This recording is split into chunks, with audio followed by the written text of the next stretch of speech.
किए गए और चुनाव के बाद जब भाजपा के गृह मंत्री यहाँ बनते हैं सम्राट चौधरी, तो उन्होंने कहा कि अब बिहार के अंदर से जितने अपराधी हैं वो बिहार छोड़ देंगे, बिहार से बाहर हो जाएंगे, भाग खड़े होंगे। उसकी सच्चाई भी हमने पिछले 6 महीने में देख ली। उसकी सच्चाई हमने देखी कि किस तरह से अपराधी तो बिहार नहीं छोड़े हैं, बिहार के प्रशासन, बिहार की सरकार, बिहार की पुलिस बिहार को जरूर छोड़ दिए हैं अपने भरोसे। और उसका हाल हमने देखा कि पटना एक राजधानी में एक छात्रा, एक महिला कैसे समाज से निकल के, घर परिवार से निकल के इस तरह के शहरों में आकर के अपना पढ़ाई करने में जो जद्दोजहद करती है, उस जद्दोजहद के बाद वो यहाँ आकर के डॉक्टर बनना चाहती थी, डॉक्टर की पढ़ाई करना चाहती थी, कर रही थी, और उसके साथ इस तरह की घटना हुई, बलात्कार हुआ, उसकी हत्या हुई। तो एकमात्र ये घटना नहीं है।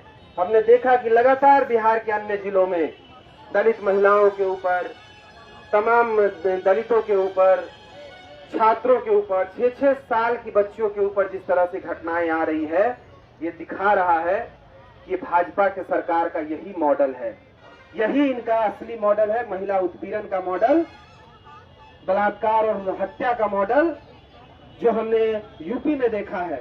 अभी जो हाल के सर्वे आए हैं देश भर के क्राइम रिपोर्ट का, उसमें यूपी सबसे नंबर 1 पे है। अब मुझे लगता है दूसरे नंबर पे बिहार ही होगा। तो ये भाजपा का मॉडल है और इसी से हमें लड़ना है। और इसी लड़ने के लिए हमने ये योजना बनाई कि बिहार भर के महिलाओं को, बिहार भर के छात्र नौजवानों को ये जो भाजपा की सरकार है उसके असली मुखौटे को सामने लाते हुए हम यात्रा करें। और यात्रा हमने की, पिछले 1 सप्ताह से आयशा एपवा की यात्रा विभिन्न जिलों में गई और आज हम लोग यहाँ आए हैं।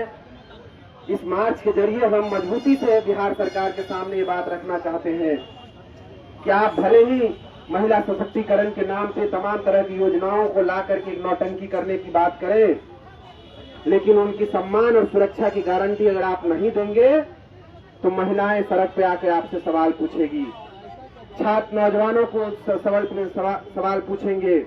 और यही चीज आज हो रहा है। हम विधानसभा चल रहा है, हम तमाम ऐसे विधानसभा के अंदर जो हमारे साथी हैं उनकी भी कोशिश है कि वहां इन सवालों को उठाएं, लेकिन सड़क के जरिए हम आज इस सवालों को उठाएंगे। हम चाहते हैं कि नीट छात्रा के ऊपर जो बलात्कार और हत्या की घटना हुई है उसमें जो भी शामिल है उसको सामने लाया जाए, उस पर कड़ी कार्रवाई हो। और बिहार के अंदर ये जो भय का माहौल महिलाओं के अंदर बन गया है,